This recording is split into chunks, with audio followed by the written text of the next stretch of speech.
Hi all, അസ്സലാമു അലൈക്കും. അൽ അമീൻ കുക്കിങ്ങിലേക്ക് എല്ലാവർക്കും സ്വാഗതം. ഇന്ന് നമുക്ക് വളരെയധികം ഉപകാരപ്പെടുന്ന കുറച്ച് നല്ല നല്ല ടിപ്സുകളൊന്ന് കണ്ടു നോക്കിയാലോ. നമ്മൾ പാലൊക്കെ തിളപ്പിക്കുന്ന സമയത്ത് തിളപ്പിച്ച് കുറച്ച് നേരം കഴിയുമ്പോൾ നമ്മൾ ഫ്രിഡ്ജിലേക്കൊക്കെ എടുത്ത് വെക്കാറില്ലേ, ഇനി അതുപോലെ ചെയ്യണ്ട കേട്ടോ.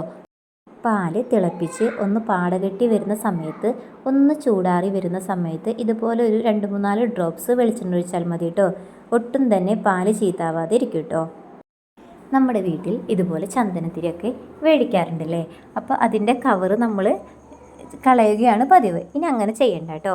ഇതുപോലെ വരുന്ന കവറൊക്കെ നമുക്ക് ഇതുപോലെ നല്ല മൂർച്ചയുള്ള കത്തിയൊക്കെ നമുക്ക് എടുത്ത് വെക്കാം കേട്ടോ. അപ്പോൾ കുട്ടികളുടെ കൈയൊന്നും മുറി അല്ലെങ്കിൽ നമ്മുടെ ആയാലും കൈമുറി എന്നുള്ള പേടിയൊന്നും വേണ്ട. ഇത് നമുക്കൊരു സൈഡിലേക്ക് ഇതുപോലെ മാറ്റി വയ്ക്കാവുന്നതാണ്. ഇനി ഇതുപോലെ വേറൊരു ചന്ദനത്തിരിയുടെ കവർ എടുത്തിട്ടുണ്ട് കേട്ടോ. നമുക്കിനി ഇതൊന്ന് പകുതിയാക്കി ഇതുപോലെ ഒന്ന് കട്ട് ചെയ്ത് കൊടുക്കാം. വളരെയധികം യൂസ്ഫുള്ളായ ഒരു ഐഡിയ ആണ് കേട്ടോ ഇത്. ഇതുപോലത്തെ ഡബിൾ ടേപ്പ് പശയുണ്ടെങ്കിൽ നല്ലതാണ് കേട്ടോ. ഇതുപോലെ നമ്മൾ ഇതുപോലെ ബാക്കിലാക്കി ഇതുപോലെ ഒന്ന് ഒട്ടിച്ചു കൊടുക്കാം. ഇനി ഇതിൻ്റെ മുകൾ ഭാഗത്തെ സ്റ്റിക്കർ ഒന്ന് ഒരിച്ച് ഇത് ഞാനിവിടെ ഗ്യാസ് സ്റ്റവിൻ്റെ അടുത്തുള്ള ടൈലുമായിട്ട് ഇത് ഇങ്ങനെ ഒട്ടിച്ച് വെച്ചിട്ടുള്ളത്. അപ്പോൾ ഇത് എന്തിനാണെന്ന് വെച്ചാൽ നമ്മുടെ ഗ്യാസ് ലൈറ്റർ ഉണ്ടല്ലോ, അത് ഇതുപോലെ ഹാങ് ചെയ്തിടാൻ പറ്റും. ഇനി ഇവിടെ ഞാനിവിടെ ഒരു പാനയുടെ മൂടിയാണ് എടുത്തിരിക്കുന്നത്. നമ്മുടെ സ്കെച്ച് പെന്നിൻ്റെ മൂടി ഉണ്ടായാലും കുഴപ്പമില്ല കേട്ടോ. ഇനി ഇതുപോലെ ഇതിലേക്ക് കുറച്ച് പഞ്ഞി ഒന്ന് വെച്ച് കൊടുക്കുന്നുണ്ട് കേട്ടോ. ഇനി ഇതിൻ്റെ സൈഡിലായിട്ട് ഡബിൾ ടേപ്പ് പശ ഒന്ന് ഒട്ടിച്ചു കൊടുക്കുന്നുണ്ട്. ഇനി ഇത് നമുക്ക് ചുമരിൻ്റെ സൈഡിലൊക്കെ ആയിട്ട് നമുക്കിത് ഒട്ടിച്ചു കൊടുക്കാം കേട്ടോ. ഇത് എന്തിനാണെന്ന് വെച്ചാൽ നമ്മളിതുപോലെ ചന്ദനത്തിരിയൊക്കെ കത്തിച്ച് വെക്കുന്ന സമയത്ത് താഴൊക്കെ വെക്കുകയാണെങ്കിൽ കുട്ടികളൊക്കെ അതുമ്പോൾ തട്ടി കൈയൊക്കെ പൊള്ളുന്നുള്ള പേടിയുണ്ടാകും. അപ്പോൾ ഇതുപോലെ വെച്ച് കൊടുക്കുകയാണെങ്കിൽ കുട്ടികൾക്ക് തൊടാനും പറ്റില്ല, വേറൊരു ബുദ്ധിമുട്ടില്ലാതെ അതൊരു ഭാഗത്തിരിക്കും കേട്ടോ. ഇനി നമുക്ക് ഞാനിവിടെ ഒരു A4 ഷീറ്റാണ് എടുത്തിരിക്കുന്നത്. ഇനി നമ്മുടെ കുളിക്കുന്ന സോപ്പ് ഉണ്ടല്ലോ, അപ്പോൾ അത് 2 ഭാഗത്തായിട്ട് നന്നായി തന്നെ ഒന്ന് തേച്ച് കൊടുക്കുന്നുണ്ട്.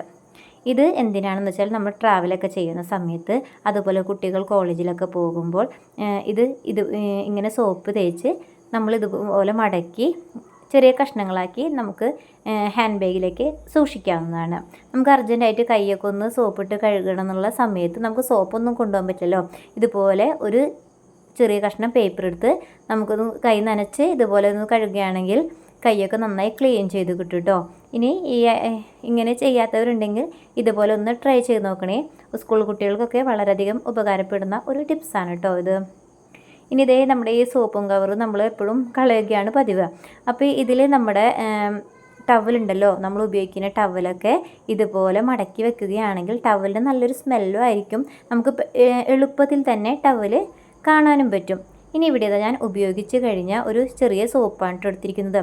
അത് ഇതുപോലെ നന്നായി തന്നെ ഒന്ന് ചെറുതാക്കി അരിഞ്ഞ് ഇതിലേക്ക് ഇട്ട് കൊടുക്കാം. ഉപയോഗം കഴിഞ്ഞാൽ ചെറിയ സോപ്പ് എടുത്താലും മതി കേട്ടോ. ഞാനിപ്പോൾ ഇവിടെ കുറച്ച് ഒരാഴ്ചത്തേക്കുള്ള ഹാൻഡ് വാഷാണ് ഇവിടെ റെഡിയാക്കാൻ പോകുന്നത്. ഇവിടെ കുറച്ച് വെള്ളം കൂടി ഒഴിച്ച് നന്നായി തന്നെ ഒന്ന് ഇത് അലിയിച്ചെടുക്കുന്നുണ്ട് കേട്ടോ. ഇനി നന്നായി തന്നെ ഇതൊന്ന് എല്ലാം കൂടി നന്നായി തന്നെ ഒന്ന് അലിഞ്ഞ് വരണേ. ഇതിനേക്കാളും ചെറുതാക്കിയിട്ട് അരിയാൻ പറ്റിയെങ്കിൽ പെട്ടെന്ന് തന്നെ റെഡി ആയി കിട്ടും കേട്ടോ. ഇവിടെ ഇപ്പോൾ ഇതിവിടെ റെഡി ആയിട്ടുണ്ട്.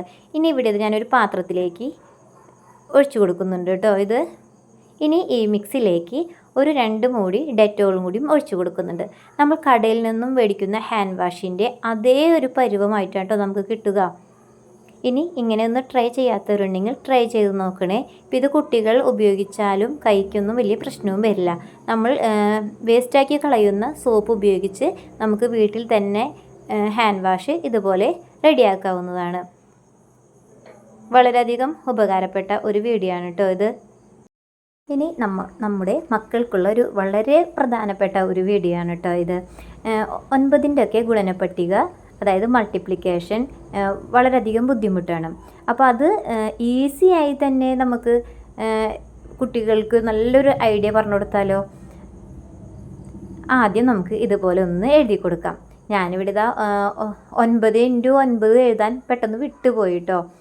ഇപ്പോൾ അത് വീണ്ടും ഇതിൽ എഴുതിയെടുക്കുന്നുണ്ട്.